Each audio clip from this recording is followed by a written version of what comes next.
waiting up for me. You didn't have to. Your father called. Well, I'm glad to see that you two still keep in touch. He was worried about you. False alarm. Well, he thought you might not have understood what he was trying to tell you. I understood everything he said. And a lot of what he didn't say. Well, you might have understood, but you didn't accept, did you? Wrong again, Mother. The little chat I just had with Dad just made everything official. Did you think I was lying to you? Which time? The time that you told me that you and Dad didn't want to live together anymore, or the time that you told me that he'd found someone else? Carolyn, I think you better sit down. I'm sorry, but 2 heart-to-heart talks in one night is really more than I can take. Carolyn, I said come back here and sit down.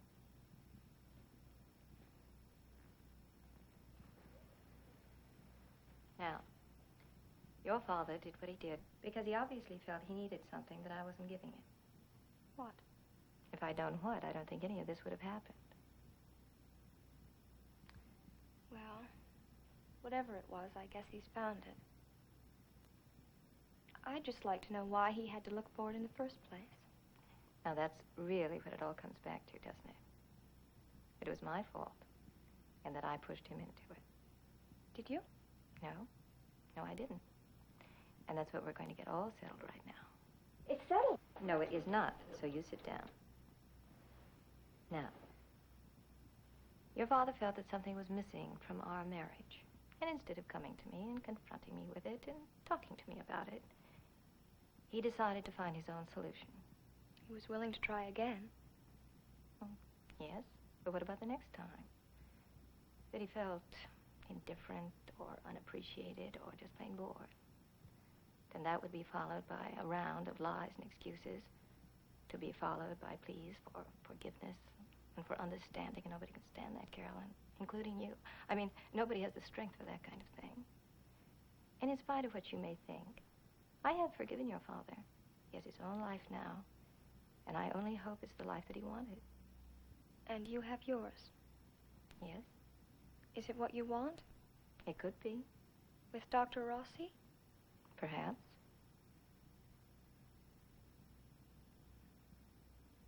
Well, everything comes out evenly, doesn't it? Daddy has Donna Franklin, and you have Michael Rossi.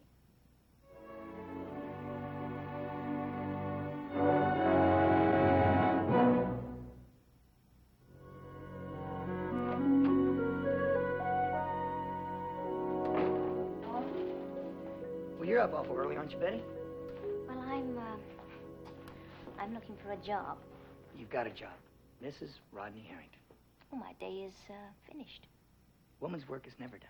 Norman, I am getting desperate. I've even started ironing the paper napkins. Well, there's nothing for you to do around here. Oh, what are you doing? Well, I'm polishing this up for display. Well, then. No.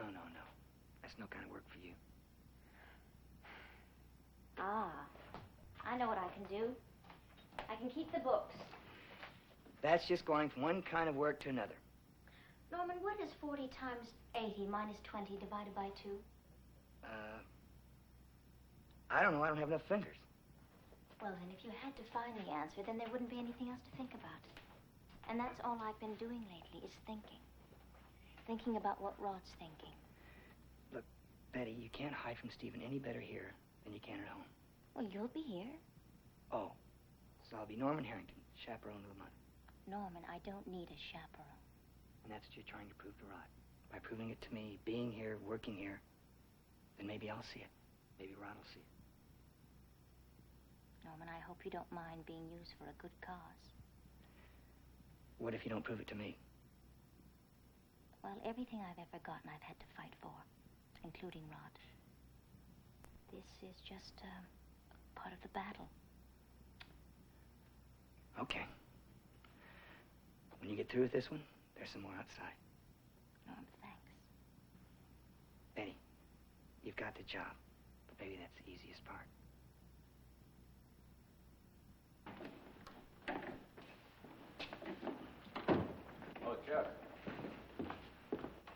How's he doing? Fair. Well, that's not good enough. I know. Well, what seems to be the trouble? No resistance. I mean, he goes through the actions, all right, but I don't think it's registered on him yet that he's going to be stuck in that wheelchair all his life if he doesn't fight back. Okay, thanks. Good morning, Doctor. Morning, nurse. I'd like to have a few words with him. Morning. Oh, leaves are turning. Beautiful day. Beautiful. Say, you could use some fresh air, you know. It might help your appetite. I'd like to get out of here for a few hours. Would you have in mind, Doctor? A couple of laps around the parking lot? I don't really think I'm up to it, do you? Oh, nothing to stop you. Chart shows physical condition good. No organic problems, no setbacks. As a matter of fact, there's no reason why you couldn't go for a daily ride outside if you felt like it. I'd rather not. Oh, why? I like the view from here. Besides, I don't particularly dig being paraded around in a wheelchair. But you don't mind sitting in one, is that? Oh, I mind. Oh, good, good. Glad to hear that. I was beginning to think you and that chair were becoming quite attached. No, I'm just trying to get used to it. What's the word? Adjust. That's it. Yeah, a better word for quit. You know, Chuck tells me you were quite a ball player. Real good. He looked up your record. Well, what's happened to all that fight? Where's it all gone? You really want to know? Why don't you just stick a pin in my leg?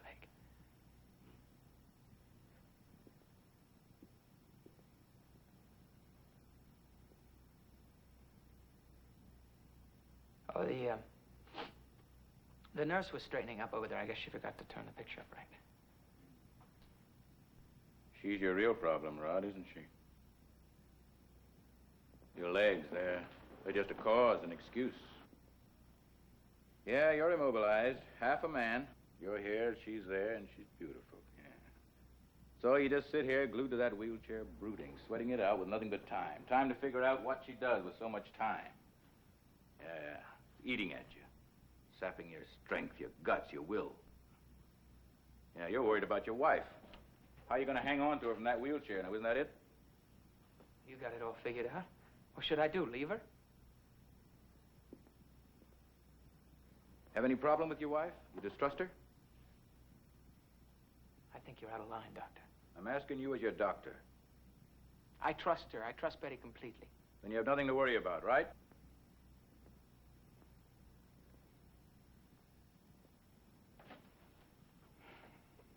Oh, I was just trying to put myself in your place. Trying to remember what it was like. Put yourself in my place. Not physically. Not exactly. Well, what do you mean, then?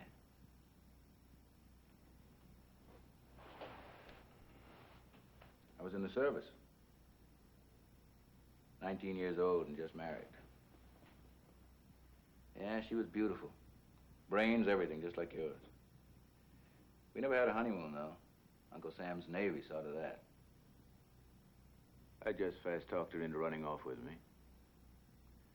Well, there was this good-looking guy Alma was going with, so it was now or never. Well, they shipped me off to sea, and I spent the next few months in and out of sick bay. Then one day I was sent to see the medic. Boy, took one look at him, and I knew I'd had it. Called me all kinds of gold-bricking no-accounts. They shoved a mop in my hand and put me swabbing decks. Man, I used that mop up in 2 days. Worked out all the hate on that poor deck. Well, I was a tiger for work. Just had to promote me. I wound up working in the hospital. That's how I got to med school. Now I'm here. Well, that's life. See you. Dr. Miles. Huh? Are you still married? As of this morning, I was. You have any children? Uh-huh. Yeah, just 2 boys. Yeah, Alma's been a great wife. She worked, helped me through med school, Yeah, that's the secret with women, Rod. Let them help you. But never let them know you can't get along without them. Women admire a fighter, Rod.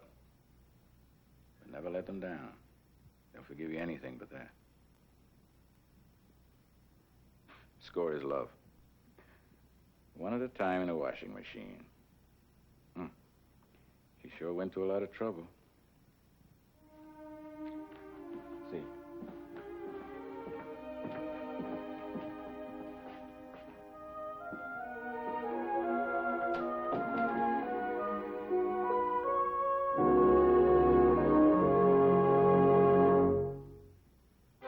Preview from the continuing story of Peyton Place. What are you doing here? Look, why don't you just beat it, huh? Why all the sudden interest, Joe? Because I feel like it. Anything wrong with that? Yes, I don't like it. Get Come away on, from get me. off my back. We have to stop seeing